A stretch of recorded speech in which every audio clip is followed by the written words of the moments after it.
glándulas. Tiene un efecto trófico a nivel de las glándulas, hace que o estimula la hiperplasia, y muy bien, lo había dicho su compañero, estimula la hiperplasia, la hipertrofia de las células glandulares. Entonces, ¿qué va a pasar? ¿No? Va a pasar que por más que ustedes tengan, vamos a poner que tenemos 100 células parietales secretando, y ahí yo doy una cantidad de omeprazol lo suficientemente fuerte como para bloquear, como para bajarme 80. Sin embargo, en un individuo normal que tenga 100, pero en un individuo con gastrinoma va a tener 3000. ¿Usted cree que va a poder hacer frente? No, ¿verdad? Tu individuo no va a hacer nada, tiene demasiadas células. Esa es la respuesta. ¿Ya, chicos? No se olviden de eso. ¿Sí entendieron? Perfecto. No se olviden de eso. Uy, ¿qué te pasa? Ya no salirme sola. Fíjese que se saliva. Estoy coincidiendo.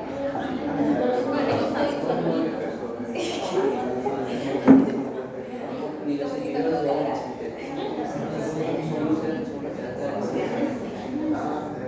Yo soy uno, chistosa. bien, chicos, siguiente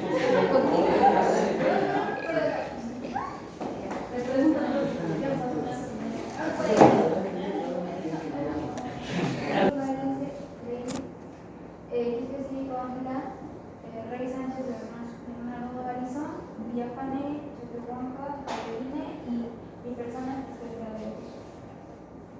Bueno, en el caso clínico nos dice que el paciente es de sexo masculino, tiene una edad de 52 años.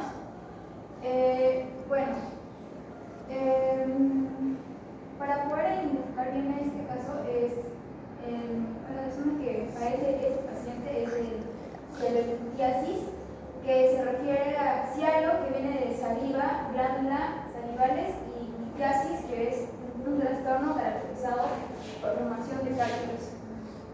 Asimismo, el motivo de la paciente fue un dolor intenso en la zona izquierda del piso de la boca, que comenzó hace 5 días. Tuvo dificultad para hablar y alimentarse adecuadamente. El tratamiento inicial fue con ibuprofeno de 200 miligramos cada 8 horas sin resultado efectivo. Bueno, para ello ustedes se preguntarán, ¿el ibuprofeno qué acción realiza en este paciente? Bueno, este va a ayudar a desinflamar y poder aliviar el dolor. Asimismo, el examen clínico que le hicieron fue que se vio la parte de la base de la boca, que es el aumento del volumen en la zona izquierda del piso de la boca, cerca del frenillo lingual. Tuvo una inflamación localizada en la glándula sublingual izquierda, presencia de una masa palpable dolorosa, obstruyendo el conducto de la glándula sublingual. Bueno, asimismo sus antecedentes fueron, no se encontraron, pero sí, su diagnóstico fue la celulitiasis, como les expliqué, que es una presencia de cálculo en la glándula sublingual. El tratamiento fue la anestesia local, una dilatación y extracción de cálculo, medicación como que es el ibuprofeno. 2 días, revisión clínica post-tratamiento sin complicaciones. El paciente presentó un cálculo en la glándula sublingual que fue tratado con éxito mediante extracción de cálculos. Asimismo, podría dar un dato de que este problema se ve muy raro en niños, mayormente en personas adultas de 40 a 50 años. Ahora, 60 años. Bueno, así que paso la palabra a mi compañera. Antes de comenzar con la primera pregunta, mencionarles que en este caso la saliva tiene funciones importantes como la lubricación y la humectación, que se encargan de facilitar la masticación, la dilución y el agua. También hace parte de la digestión inicial porque contiene una enzima también importante que es la amilasa, que se va a encargar de la digestión de los carbohidratos. Luego vamos a tener la protección y defensa, que aquí es también donde participan otras enzimas como la lisozima, pero también están los anticuerpos que se van a encargar de controlar en sí la microbiota oral y prevenir infecciones. Y por último está la remineralización de los dientes, que es aquí donde la saliva va a formar nutrientes importantes también en este caso de los hialuronitos, que es el calcio y el fosfato. Estas van a formar otra proteína que se llama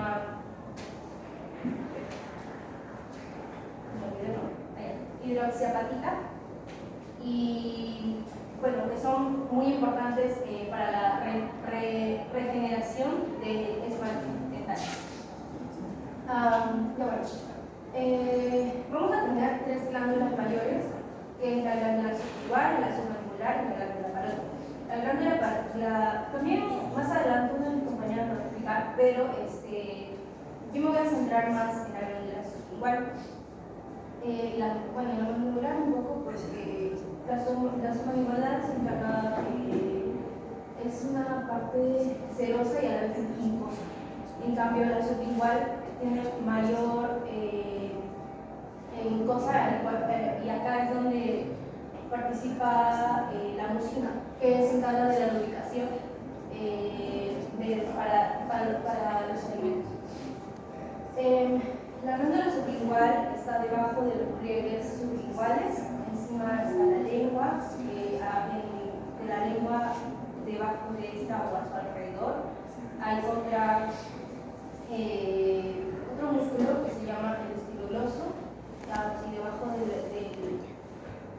de los pliegues sublinguales está el semiglosso y debajo de el la glándula sublingual está pasa por decir la arteria sublingual, así mismo la arteria submencionada. Los músculos están debajo por el nervio fibroso, el último ahora sí, ¿cuál es la razón por la cual se necesita representar la glándula sublingual? Me olvidé mencionarlo. Que la glándula sublingual, su conducto se llama artólico, y la glándula submandibular es el cuarto. La diferencia es que el conducto sublingual es corto y es más ancho, mientras que la glándula submandibular es largo, o sea, lo contrario. ¿Sí? Entonces, ¿qué es lo que pasa acá? Que pues, al ser más corto y ancho va a hacer que pues, se pueda presentar más rápido, o en sí se va a presentar más molestias en la glándula sublingual. Bueno, un hialurón. Como mencioné, en la remineralización de los dientes es la formación del calcio y el fosfato. Calcio y fosfato, lo cual dan el fosfato de calcio y forman en sí el hialurón. Recordemos que la saliva siempre, secreta en mayor. La glándula secreta en mayor proporción a la saliva, lo cual la saliva va a presentar estos minerales. ¿Qué glándula? Sí, está bien, carajo. Pero no sé si es el centro de alcoholismo, pero está bien. La sublingual ya. No sé, creo que es otra. La parótida. ¿Qué es sublingual? Esto. ¿Segura? ¿Qué es lo de su compañera? No, sí es. ¿Qué cosa me da para ver? Creo.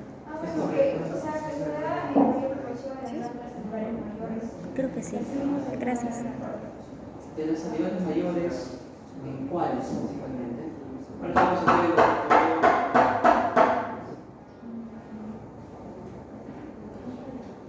¿En cuál? ¿Cuáles? Seguida con la parótida y ¿Cuáles son primero? las sublinguales es la que participa de la mayor proporción en el y después está la serosa, que también participa más activa, por así decirlo, con un 25% de toda la saliva.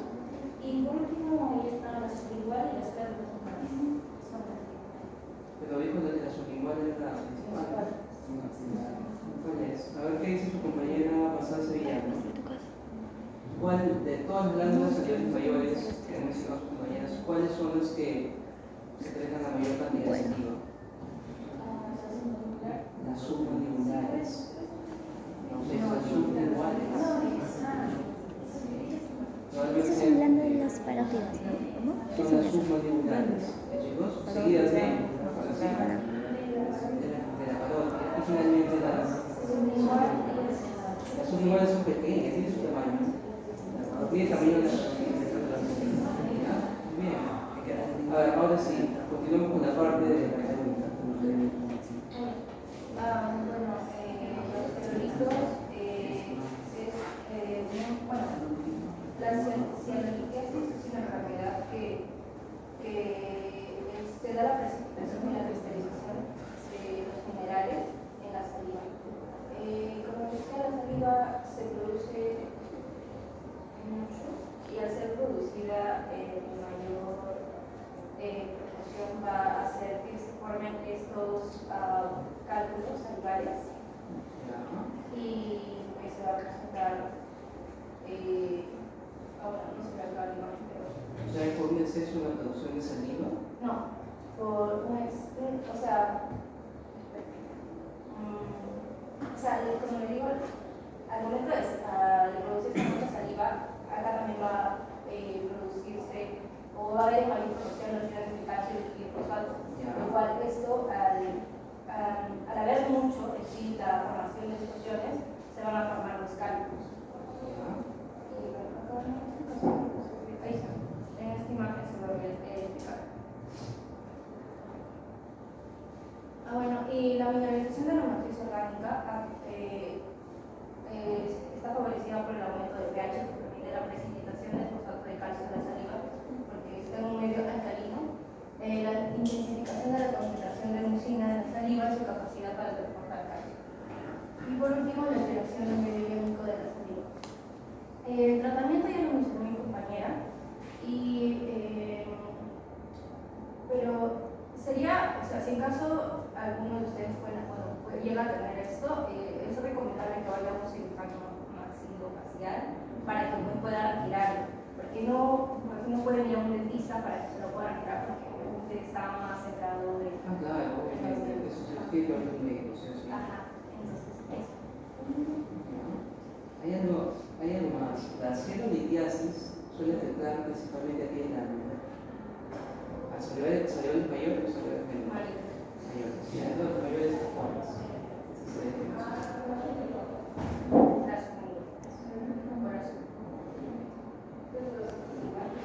Es que yo busqué dos artículos, lo cual también entre esos dos artículos me confundían, porque uno era de 2006 y a mí me decía que la glándula sublingual era en mayor proporción, pero yo de ahí, o sea, vi la parte de la manera y era más como supernatural, era como medio que me contradecía por un...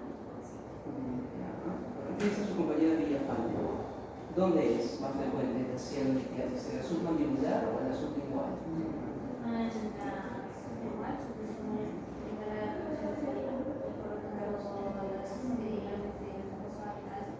¿Cuál le dijo? Sublingual. No, es en la submandibular. Si no sabe, le voy a preguntar. Chicos, no pueden olvidarse de eso. Ahora, ¿por qué es en la submandibular? ¿Eso lo van a explicar o no?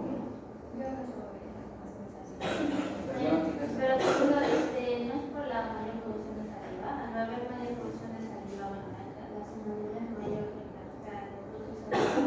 Y la saliva, como ya trae iones de fosfato y calcio, sería un problema. Es un factor que puede influir, correcto. Es un factor. El volumen. Otro factor, ¿cuál será? ¿Qué dice su compañera?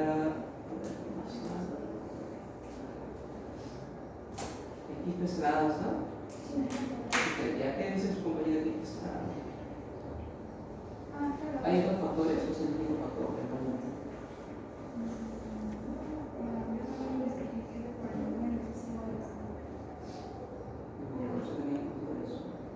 ¿Ramos Pérez está? ¿Qué nos dice al respecto?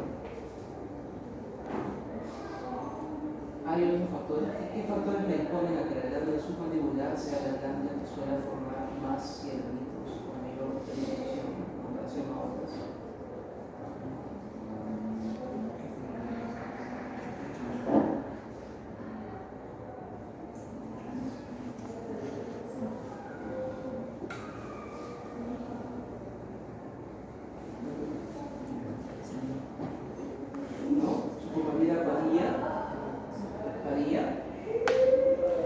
¿Cuáles son los factores que responden a la glándula submandibular a formar más calma, más cielitos?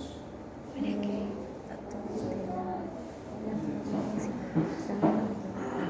segundos, 5, 4, 3, 2, por eso compañeros. A ver, profe, la posibilidad por la que se produce más celulitis también podría ser por el conducto en el que tiene la submandibular al ser más estrecho y al haber mayor cantidad de producción en esta glándula, a la hora de pasar la saliva, esta puede haber más posibilidades de que toda esta acumulación de saliva se acumule y no pueda ya salir y crear el celulito específico, el celulito que tenemos en el caso.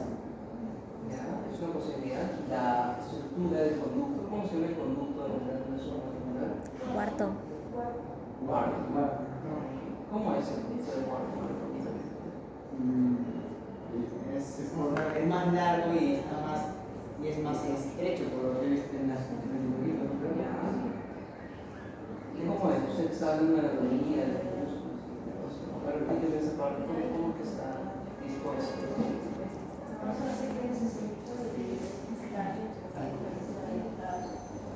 La subigual es larga. No, por eso. ¿Cómo es? ¿Corto? Es corto.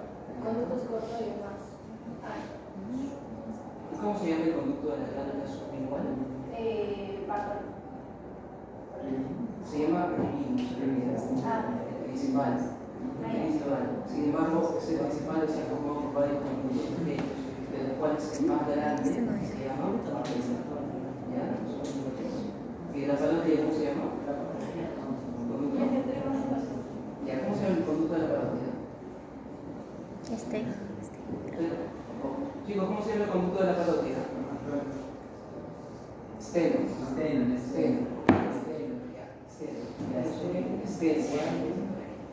Ya. Muy bien, esos son los factores que predisponen. Ahí revisen eso, por favor, eso está dentro del estudio. Ustedes tienen que saber por qué es más frecuente en la glándula submandibular. Y hay muchos factores anatómicos. Hemos dicho factores que determinan la composición de la saliva, porque está principalmente formado por residuos del tipo submandibular, residuos serosos, ¿ya? Mixtos, predominantemente serosos. ¿Qué más? Hay un tercer factor, que es la gravedad. Sí, la gravedad del conducto de proteína asciende, ¿no? Entonces, ya tiene que ascender, este tiene que mandar más fuerza, lo que termina haciendo que se quede pegado. Hay mayor riesgo de que se estanque la saliva, de estasis salival. Esa estasis salival te dispone a que. ¿Qué pasa cuando un conducto se queda tapado? No se puede producir saliva, ¿no? ¿Y qué más? Entonces,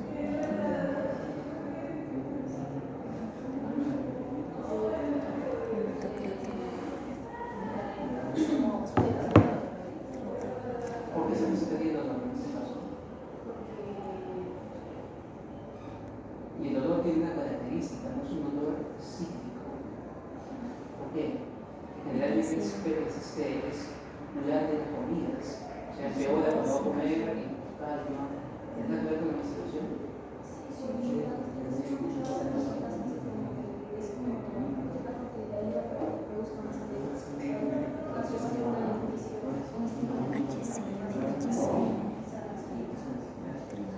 no tiene que ver tanto con la menstruación, tiene más que ver con la misma actividad que tenemos. Cuando consumen un alimento, se aumenta la circulación y esa es la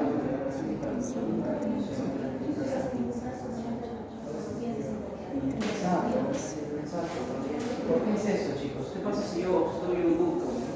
Si obstruyo un ducto, si hay una obstrucción aquí en el ducto, se sigue formando saliva, pero esa saliva no sale. se acumula. Pero se sigue formando. Como se sigue formando, va a terminar descendiendo esos residuos y va a terminar causando una inflamación o puede activar tu fin de regreso de televisión libres, ¿ya? Y la otra es que un ducto, estamos hablando eso en general. Chicos, cualquier ducto de medicina, en patología, fisiopatología, cualquier ducto que sea obstruido, sea en la glándula mamaria, en la glándula salival, predispone a que haya infección. ¿Por qué? Porque ese líquido que está ahí estancado tiene riesgo de infectarse. Los líquidos no pueden estar estancados, ¿ya? No pueden estar estancados en la glándula, se nos infectan. Ese mecanismo se cumple para todo, se cumple para los pedúnculos, para los abscesos, para en todos lados, en las glándulas, en la piel, ¿ya? No se puede olvidar de eso. Por tanto, se puede desarrollar una infección que se conoce como, ¿alguien ha revisado? Esa infección se conoce como cialoadenitis. Cialoadenitis. Probablemente se había revisado también en el campo. Ya, muy bien, hemos cubierto esa parte. Vamos.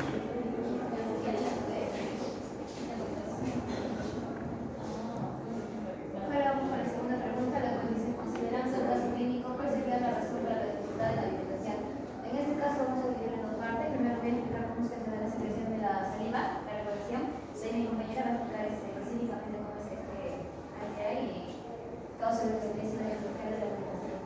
Para empezar, la regulación de la secreción salival tiene dos características. La primera es que todo va a estar regulado por el sistema nervioso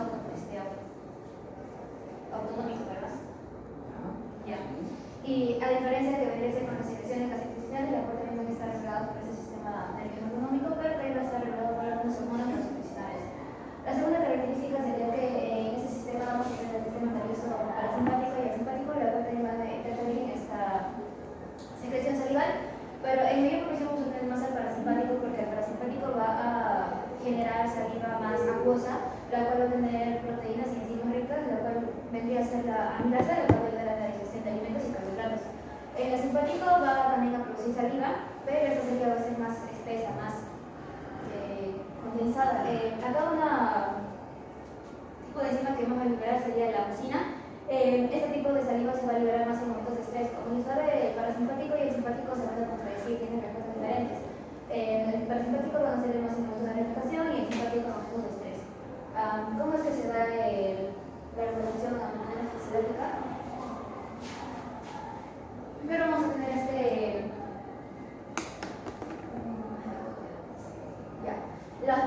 las aferencias parasimpáticas van a ir a las glándulas salivales, la cual tiene estos nervios, el parte del número 7, cual vendría a ser el vertebral facial, y el parte del número 9, que sería el ganglio glosofaringeo, van a llevar esta señal van a llevar a lo que vendría a ser la célula sinaloductal. Las células sinaloductal van a ser que vendrían a ser en todos los glándulas secretoras. En este caso, en esta glándula secretora vamos a tener la glándula salival.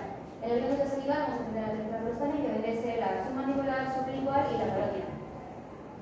Estos dos nervios van a llevar lo que vendría a ser el sistema parasimpático como mensaje, el cual van a ser recibidos sobre el receptor muscarínico.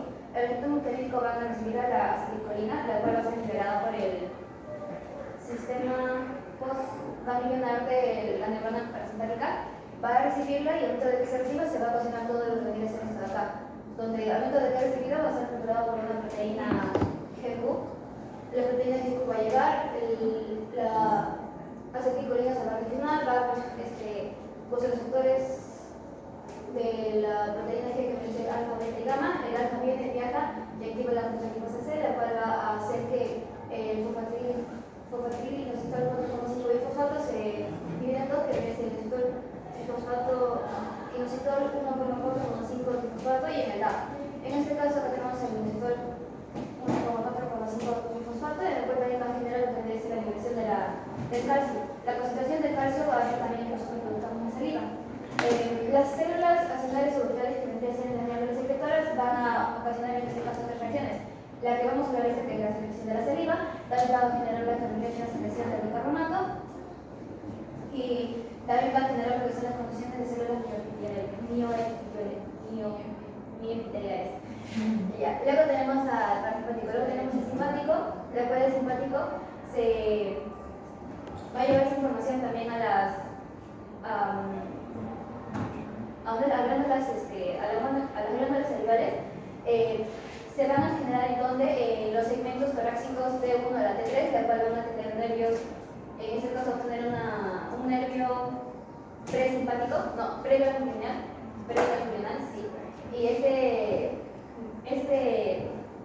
nervio preganglional va a ocasionar sinapsis, va a hacer sinapsis de lo que debe ser en el ganglio cervical superior. Va a liberar lo que debe ser la noradrenalina, en este caso el postgangliar de la neurona simpática, va a liberar la noradrenalina, la cual va a ser recepcionada por su receptor, que sería la beta adrenérgica. En este caso vamos a tener dos receptores, a que es el alfa, pero la más importante va a ser la beta. Esta beta va a generar lo que es la activación de la biciclase y va a generar lo que es la producción del AMP psíquico. Como hemos dicho, ambos sirven para poder generar nuestra producción de saliva. Luego tenemos la atropina, la cual va a ser un tipo de fármaco inhibidor, que ¿qué es lo que va a hacer? Va a impedir y va a bloquear lo que vendría a ser el receptor muscarínico. Al momento de bloquear este receptor muscarínico, va a hacer que la disciplina no sea reflexionada. Como esta es la principal generación de saliva, pues vamos a hacer que la secreción salival reduzca. Se usa en este caso para poder llevar a hacer como operaciones, porque a veces cuando uno quiere operar a la persona, saliva demasiado y se puede llegar a se puede ahogar con su propia saliva. Es por eso que se usa este fármaco para poder usar. Lo que vendría a ser para cómo se regula el sistema nervioso parasimpático, vamos a ver dos maneras, cuando se va a activar y cuando se va a apagar. Primero tenemos en la activación que deberían ser los alimentos, más que nada acá vienen todos los neurosensoriales, alimentos, olor, y al momento de escuchar que algún alimento, uno empieza a imaginarse y empieza a celebrar constantemente. También tenemos el acondicionamiento, que en el cual se realizó un experimento con un profesor llamado Pablo, en el cual consistió en que a algunos perros les hizo acostumbrar que cada vez que tocaba la campanita, los perros comían. Entonces llegaron a un punto donde dejaron de darle comida, pero aún así cuando tocaban la campana, los perros salivaban porque se acordaban de ese estímulo y ya. Por eso que también se llama como acondicionamiento, en este caso de los perritos. Luego tenemos cuando se van a apagar, en este caso tenemos la distribución, porque obviamente no se va a generar la saliva, también el miedo y el sueño. Ustedes en 1.75 de velocidad.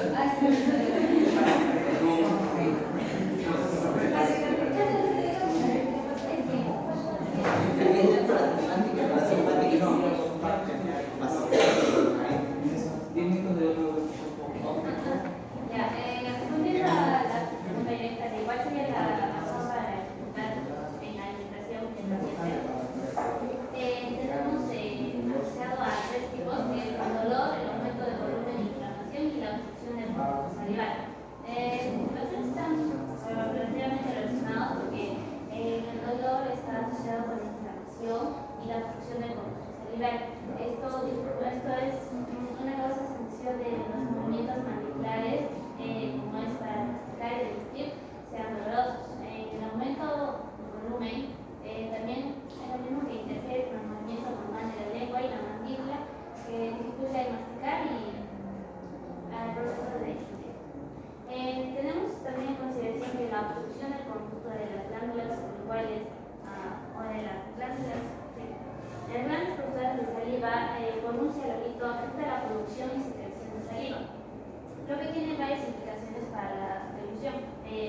amilasa.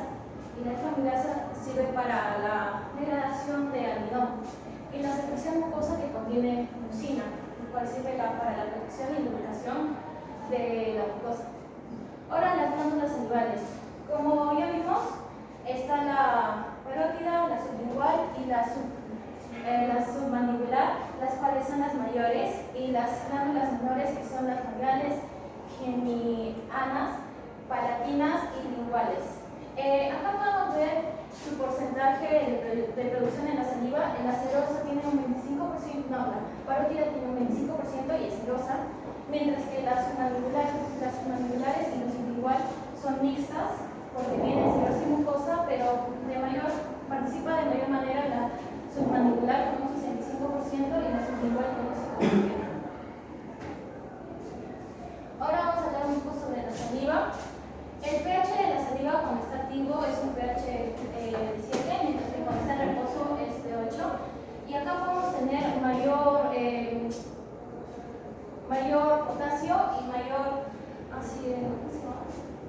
bicarbonato y menor sodio y calcio, a comparación del líquido extracelular. Ahora vamos a ver sobre la saliva primaria. La saliva primaria se da en las células acinar, y estas son isotónicas. Y luego cuando pasa para la saliva secundaria se vuelve hipotónica. Y todo esto se produce en la célula acinar, como ya le dije. En la primaria se produce en el acino, mientras que en la secundaria se produce en los conductos. Acá podemos ver que los conductos que están creados por el acino van de mayor tamaño, y acá hay 3 conductos: la intercalar, el conducto estriado y el conducto excretor. Mientras más se acercan al conducto excretor, aumentan de tamaño. Ahora vamos a ver acá sobre la saliva primaria. Acá podemos ver que el estímulo parasimpático puede ser una acetilcolina o un péptido intestinal más activo. Este da señales intracelulares al calcio y abren las compuertas de cloro. Y acá podemos ver también el bicarbonato que ingresa. Por si acaso, esta es la luz de lo que vimos de la figura de la célula, y esta es la membrana vasolateral. ¿Ya? ¿Y cómo estos ingresan? Porque el cloro necesita la ayuda del sodio y del potasio. Por eso se ayudan con una bomba apropiada, que se puede ver arriba, donde, como se sabe, que entran 2 potasios y salen 3 cloros. Pero sin embargo, el potasio podemos ver que regresa a la membrana vasolateral para que ayude también de igual manera que el sodio a entrar al cloro. El cloro, una vez dentro, forma una gradiente isotónica, la cual de acá ayuda a que arrastra al agua y al sodio. Sin embargo, exactamente solo en la célula que mencioné, de otra manera que se puede conseguir el agua es a través de la aquaporina 5. Sin embargo, en la saliva secundaria, que es la célula ductal, ahí no hay aquaporina 5. Una vez que ya está formada la saliva primaria, pasa por los conductos que les señalé, y acá es donde se forma la saliva secundaria, que es hipotónica. Acá era isotónica. Y es necesario que se forme hipotónicamente para inhibir el crecimiento de las bacterias en los ductos. Luego de esto, el sodio sale, pero acá podemos ver que el sodio sale para que entre los átomos de hidrógeno. Y esto es importante para que ayude al paso de potasio. Acá el cloro, vamos a ver que intercambia con el bicarbonato, o sea que el bicarbonato se forma tanto acá en la saliva primaria como secundaria. Después de eso, al momento estos de acá también ayudan al intercambio. Y acá podemos ver que esto de acá es sin estímulo alimenticio. O sea, todo este proceso pasa lentamente, por así decirlo. Pero cuando hay estímulo alimenticio, todo este proceso como que produce una mayor saturación, lo cual es necesario a mayor cantidad, y esto de acá no se puede dar como que correctamente. Sin embargo, sigue siendo la saliva sigue siendo hipotónica. Sin embargo, es como que un poco más isotónica a comparación de cuando no hay un estímulo alimenticio, porque los canales de sodio no pueden pasar rápidamente como para intercambiarse con él, y después los canales de calcio también no se pueden dar muy rápidamente, lo cual produce que haya mucho mucho sodio, mucho cloro y menos potasio. O sea, que sea casi isotónico. ¿Cuáles son los procesos que se dan en las células ductales o a nivel de la célula ductal? Yo creo que inicialmente la saliva es isotónica. Posterior a eso ocurren una serie de modificaciones. Así, en resumen, ¿cuáles serían esas modificaciones? Las modificaciones es de que entra más bicarbonato, luego entra potasio y el cloro se va al igual que el sodio. Ya. O sea, si tuviera que explicar eso en términos de reabsorción y sedación, tuviera que explicarnos en esa gráfica que están ahí, ¿cómo nos metimos en la reabsorción? ¿Cuáles se reabsorben? ¿Qué solutos se reabsorben? ¿Qué solutos se sedan? Los que se absorben Vamos al inicio, la fase acinar, la parte acinar, ¿dónde está? No, está bien, está bien. Acá es donde ingresa el cloro El cloro. y el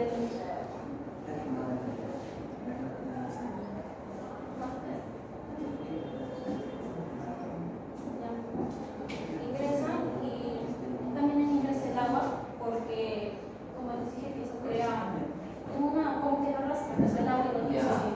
Hay un ingreso de agua y de sodio también, ahí está, de agua y de sodio, Sí, por es mecanismo, la- por transporte, por arrastre, osmótico. ¿Cómo es ese arrastre? Resulta que como se transporta cloro, ¿qué carga tiene? ¿Qué carga tiene? Negativa, no es un anión.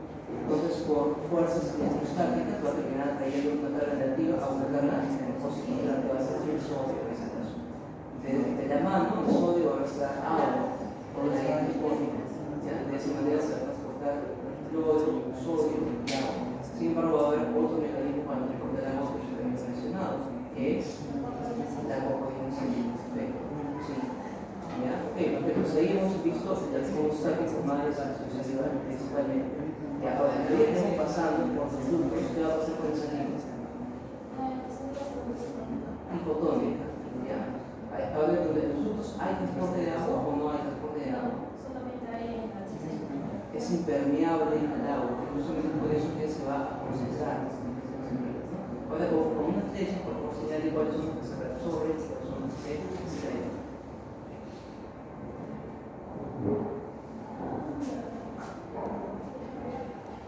¿Cuál es el reabsorbe? Chicos, atención, esto viene en el examen, por si acaso. Se reabsorbe de cosas. Se reabsorbe el cloro.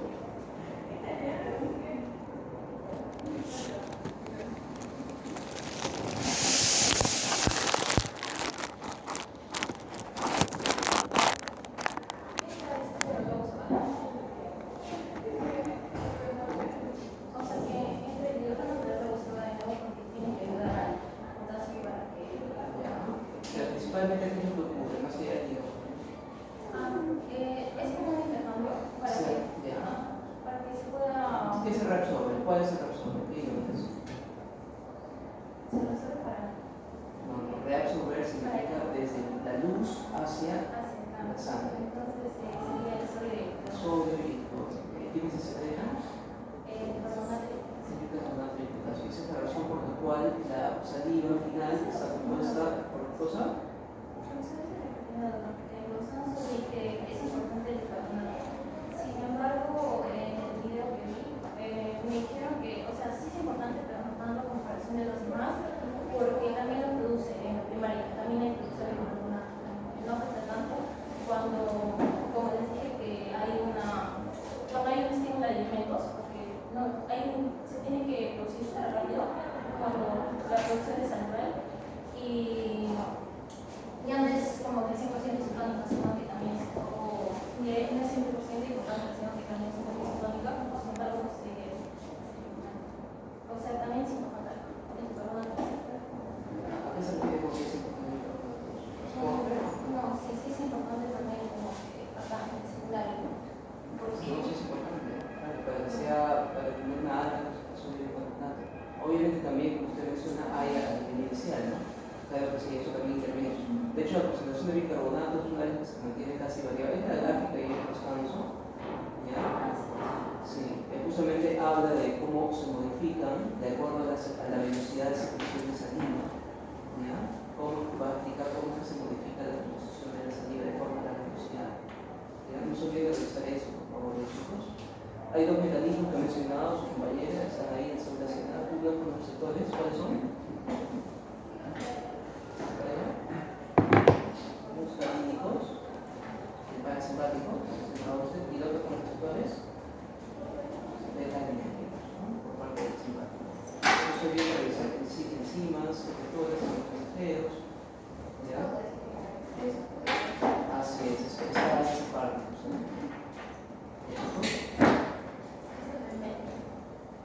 ¿Cuál? Sí, eso es lo que le mencionaba a su compañera. Claro, pero eso no he mencionado las diferencias en la composición en relación a la velocidad. ¿Cómo es cuando la velocidad es máxima, cómo es la composición? ¿Cómo?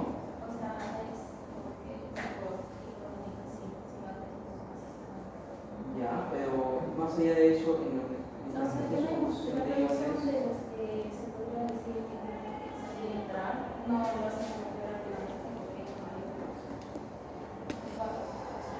¿Baja su producción qué? casi todos menos como el carbonato, que es que está producido también. Eso lo vamos a ver en clase en la siguiente semana, ¿verdad? Pero solamente quiero que sepan, chicos, que a mayor velocidad de producción de saliva, la saliva no se va a poder mantener esa diferencia en la composición. O sea, la saliva, si se produce más rápido, esta va a ser isotónica, va a ser igual, la composición va a ser la misma o casi la misma por ejemplo el plasma. Sin embargo, si es lenta, sí, recuerden que la composición de la saliva depende de la duración, del tiempo de duración de la secreción salival en los ductos, porque es en los ductos que se hace principalmente ese cambio, esa modificación. ¿Ya? Muy bien, chicos, vamos a terminarnos ahí nada más.